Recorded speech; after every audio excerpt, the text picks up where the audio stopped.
Paano?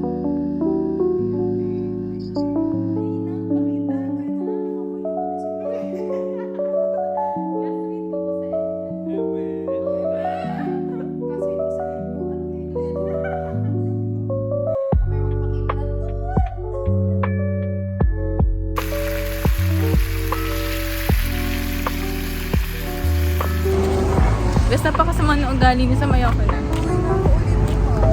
Umuwi na siya bukas. Nakakainis. Iiwan na naman ako.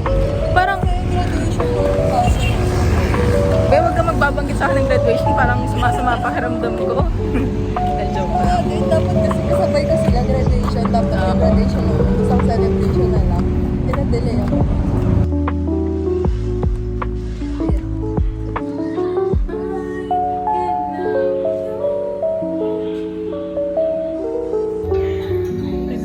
Bakit ang dami? Isa lang. Oo, isa lang para aesthetic. Gitna eh.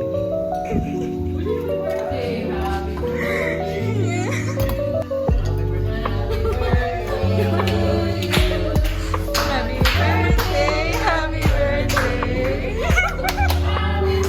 Thank you.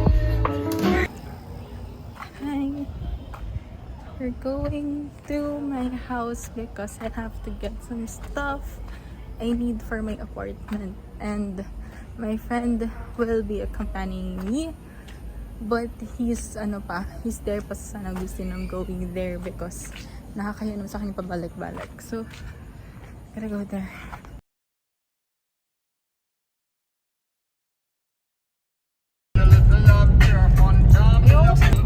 Video pala eh. What's your reaction? Nice naman. Maganda pa rin. Oo. Mas gumanda. No! Saan ako galing? Pinakatakot siya lalo pag sakaw.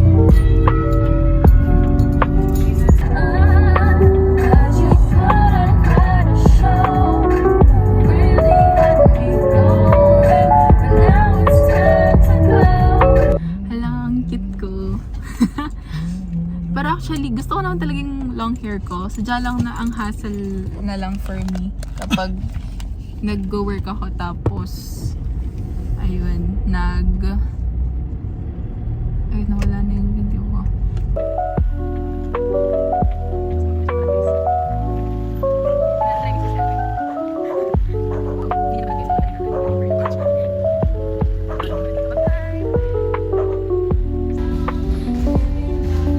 Hindi man lang pa nakita. First time cooking this kind of recipe.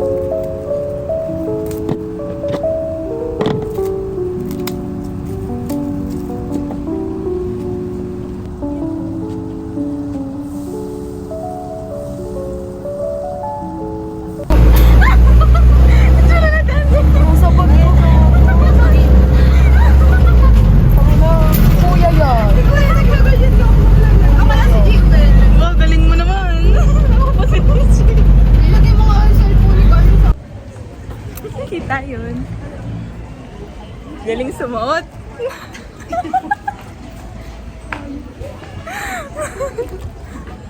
David, kung may diba sa tao na yun, magkaya ayun ang gusto ko, may towel. Ayun ang towel, makalat. Ay, hindi pwede. Makikitagay ako dyan. Dito na, balik tayo dyan, dito tayo. Ay, sorry ka. Dito. Suot-suot ka ng ganyan, tapos pupunta ka sa ganyan. Gusto ka. Meron pa sa kabila, or yun na yun. Isang ganyan. Ito na yan, sorry. Ayun pala, ang dami pa palang bakante eh. Di ba gusto daw nila magtayo? Feeling ko ako dito. Yes! Uy, ito.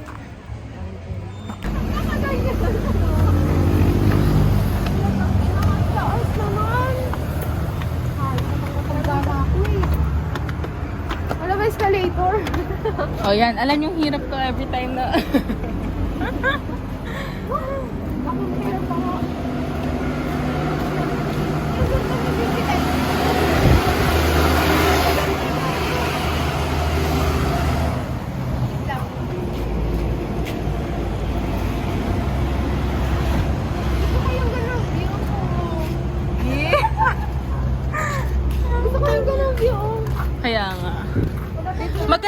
sa ano, sa SB sa taas. Eh, kitang-kita. Oo. Sa kanbus. I mean, maganda yung view naman din katapan. Oh, wait lang. Ah, go na. Pumicture pa nga.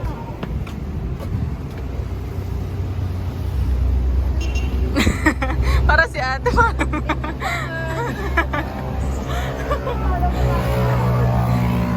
Tatakbo ko yan. Pasakay namin sa jeep. At yan din.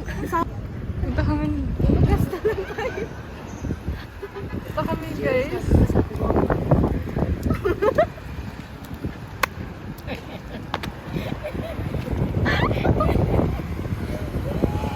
Bala sila dalawa. Hindi niya gets. Hindi niya gets. Di ba sabi ko? Ay, parang galit. Ang sagot lang ay, ingat sa pag-uwi lang. Ah, okay. Ingat po kayo. Wow! Hindi na ako din. Wow! This is not good. Nalaman dun sa...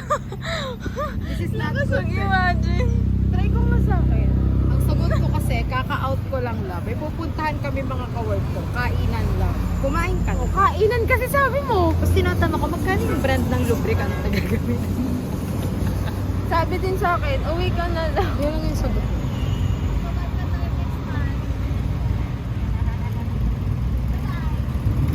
Ang gagawin natin dyan? Wala akong magagawa dyan. Hindi ko na yan alam. Kayo ang nagsaya niyan. Walang po. Ayoko na mag-ibig. Sit. Nakakainis. Ayun.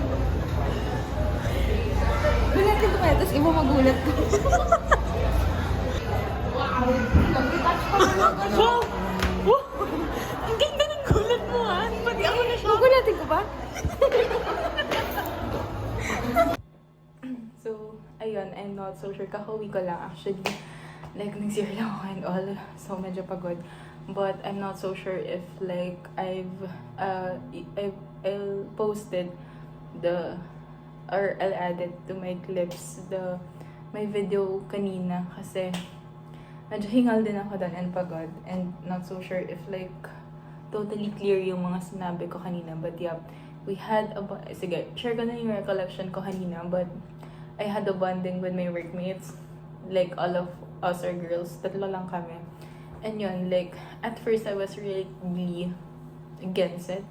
Kasi nga, parang, daw dito, medyo na bad mood na ako. But then, medyo, I really tried my best na katapano. Kasi nga, parang, nung first bonding namin, kami naman lahat workmates with the guys, hindi ako nakapunta. Kasi na bad mood din ako. Yun, medyo madali akong mabad mood. And then, this time naman, nagyaya sila. So, parang nakakaya ng tanggihan na ulit. So, sabi ko, sige, pupunta na talaga ako this time. So, yan, we had a bonding. And, I was really grateful. I mean, I am still grateful about it. Like, I'm still grateful na I shared a moment with them kasi it's not just about fun. At first, it was really like fun. They're fun to hang around. They're fun to actually be with. But what I'm really grateful for, hindi kasi for fun talaga minsan ang habol ko. Mas bet talaga yung parang sharing their experiences, sharing their life experiences. So, ayun, like, they share, kahit love pa yan, heartbreak pa yan, gulang ako as long as, like, you're sharing your intimate moments or kahit, I don't know, like, kahit, ano lang, kahit any experiences mo lang. Ewan ko, parang I feel a deeper connection whenever people tend to do that with me. So, ayun. They share the experiences. And all of them are negative about men. Grabe talaga. Like, super sakit. So, ayun. They share their experiences with the group. Lahat kami tatlo. We shared. Ako, hindi ako totally nag-share. Parang nagpahapyaw lang ako. But, sila nag-share talaga, talaga ng life nila. Which is okay lang naman din sa akin. But, yeah, ayun. Parang, I mean, no but talaga eh.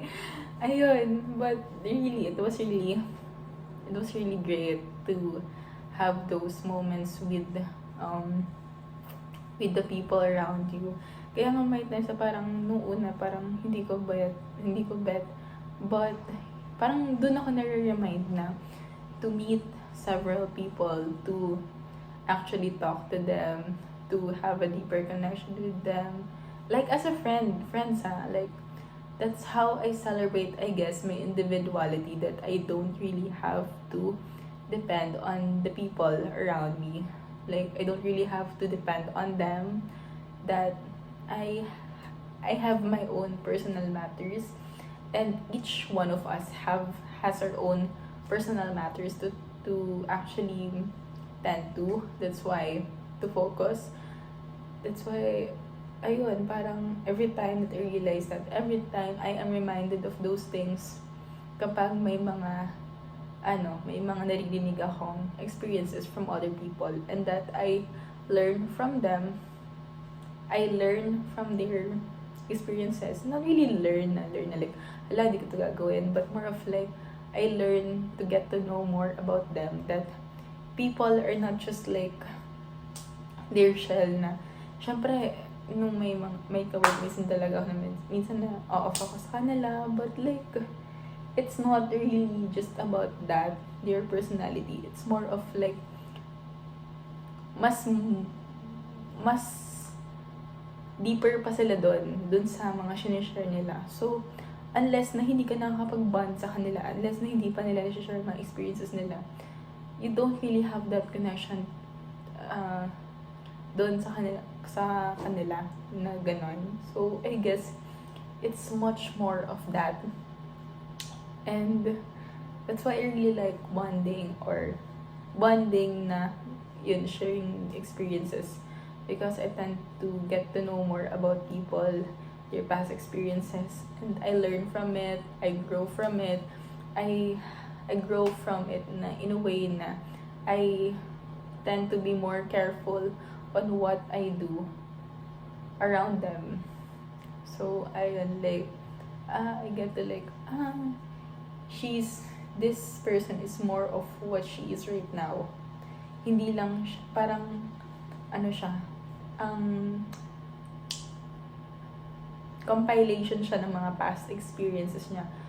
This person is compilation of her past experiences or his past experiences. And nalalaman ko yun because of the stories they tell about me. They tell about them. Ayun. So, that's what I'm really grateful about. And I hope na when I see this vlog, or when I actually see this video, I'm not so sure if isasama ko to, but I hope isama ko siya to remind myself na to celebrate my individuality and to celebrate that I have na masaya pala to just actually be single, and masaya to actually be single. Wala kang iniisip other than like bonding with friends, bonding with people, listening to them, listening to their rants, and like you don't have to actually give advices, but more of like to actually help people by just listening to them. Actually, mostly naman sa tao, yun ang need. Like, kailangan nila na makikinig sa kanila.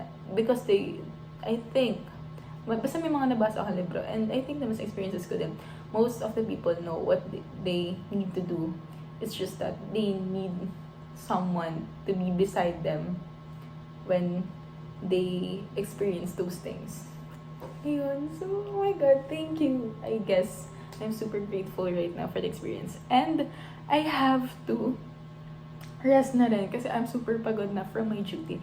And bukas opening pa ako, 8 to 5 na ulit. So, aantukin na ulit ako, if ever. Kasi lagi nang kulang ang tulog ko dahil lagi akong may gala every time after duty. So, ayun, magbabawi ako ng tulog. Hoping kaya akong makapagbawi. And hoping hindi na ako masyadong malate bukas. Kasi kahit sa oras yung may pupuntahan pa ako para kunin yung susi. And then, saka pa ako magbubukas ng store. So, thank you so much for this moment, Lord. And to the faith. Thank you so much. Okay. This is, Kuya. Present yourself. Present yourself. Tell me about yourself. Tell me about yourself. Okay. Hi, I'm This is Osel. Osel. 23 years I'm old. Jocelyn Baran.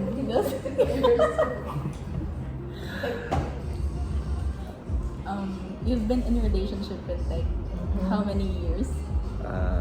12 years 7 years. with my love. Love of my life. So, how Pwede was- Tagalog. Tagalogin mo na lang. So, ano yan? Ang hirap kasi Hindi, pag Tagalog, pero wala. sige, English or whatever. So, how was it? Like, how was your experience during those 12 years? Masaya. Okay naman. Ano ba yan? Ang, ano? Like, Hindi, elaborate. Can you elaborate? Like, for example, dito, what Sa- advice would you give to those people na who's starting a relationship or like, they're conflicted on how to start Para sa akin, relationships? kung mag-start ka ng relationship, ang hahanapin mo sa kanya. Teka. Ba't kasi ganito? Di ba sanay sa ganitong tanungan eh. Okay lang yan. Okay. Ano? Sa akin, para sa akin lang.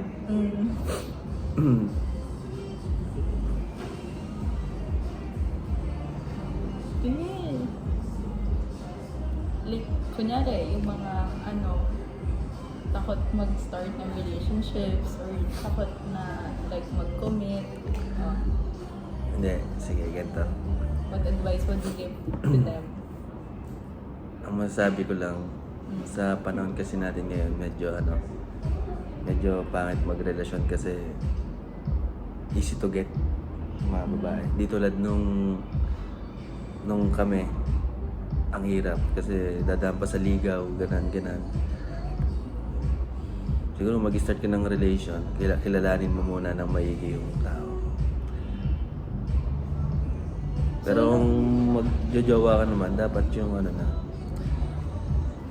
nagplano na ng pagpapakasal. So, Huwag kang dito magjojowa. meron ako yan. Huwag kang magjojowa ng for experience. Pero it's up to you naman. So, nanligaw ka kay, Siguro how many 1 year. months? 1 year. Year. Kailan yung nag-start? Third year high school kami. 2012. Third year high school. So, paano yun? Kasi diba may parang face na parang may spark pa, something like that. Parang stomach sa butterflies, gano'n. Totoo yun. Slow mo. Tapos parang after that, parang after ilang years nawawala. Nawawala. Pero hindi naman yung para maghanap ka ng iba. How did you stay? Mag-e-effort ka pa din na mabalik yung gano'n. Yung sweetness. Dahil maraming beses na kasi kami hiwalay. Baka kasi nga eh. Ano? Ipapost mo ba yan? Sige, go. Ano ba?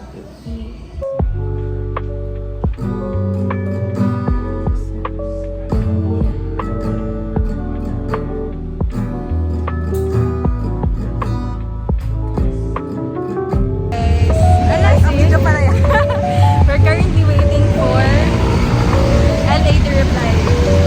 Kasi pupunta kami. Kasi, yes na. Tingnan natin kung sasagot siya.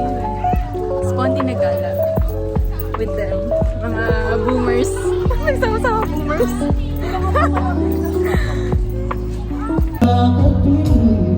Abangan mo yung bright.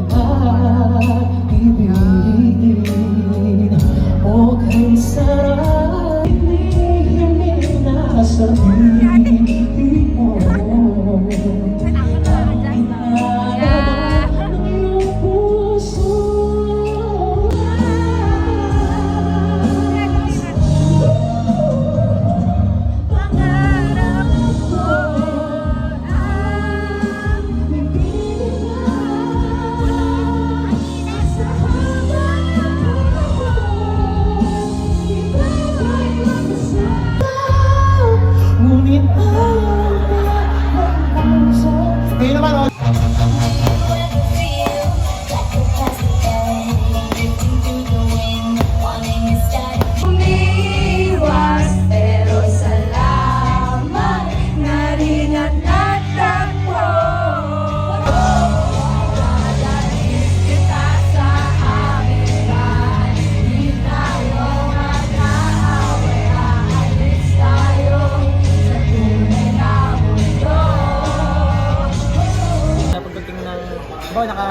ka na.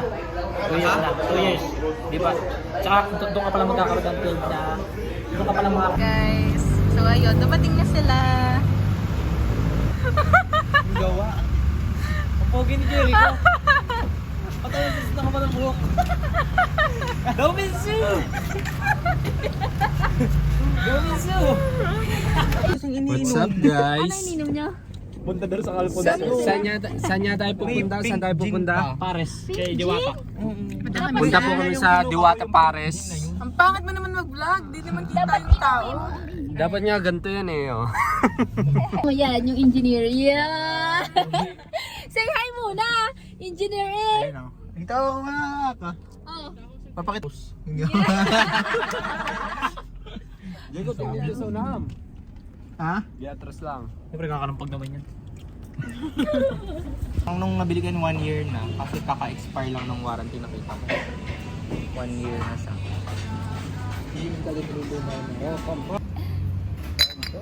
Nabasag no? Kaya niya talaga, totoo eh. I don't know why, but when I look in your eyes, Yung ligo ko dito na nakarating. I felt something now. Papasok bukas ah. Ano ba kayo mga pasok bukas? Uy, bawal. Meron. Wala. Wala pala. Wala akong pasok. It's my rest day. Yeah. Sunday and Monday. Tapos half day lang siya sa Saturday. Just ka nga Parang patingin tumaba niya ako. kung same nga tayo ng skin type. Hindi, basta puti ako. Swimming kasi ako eh. Yan. Dami na exposure, guys. Engineer yarn! Engineer! Kamusta pagiging engineer? Ito, tambay. Naglalagay kayo ng mascot doon. Oh, yung sa mga pwede magpasok. Dapat nag-hire kayo ng kriminal. Like, sa area lang ng bugtong. Pag di kayo makahanap, kayo gagawa ng paraan. May sasaksak na lang bigla. Ano kala lang, Jessie? Sa mga eskinita, hindi kayo pasyente kayo. Pwede ka na sa planning department, strategic Sanogin department. mo yung barangay. Yun, pinakamaganda. Siguraduhin mo magsasama siya. Ay, sorry, Chopper. Wala yan. Hindi pa yun. Gising pa sila. For sure. Bye-bye. Bye-bye. Ingat. Baka makapit ka pa ng Batangas.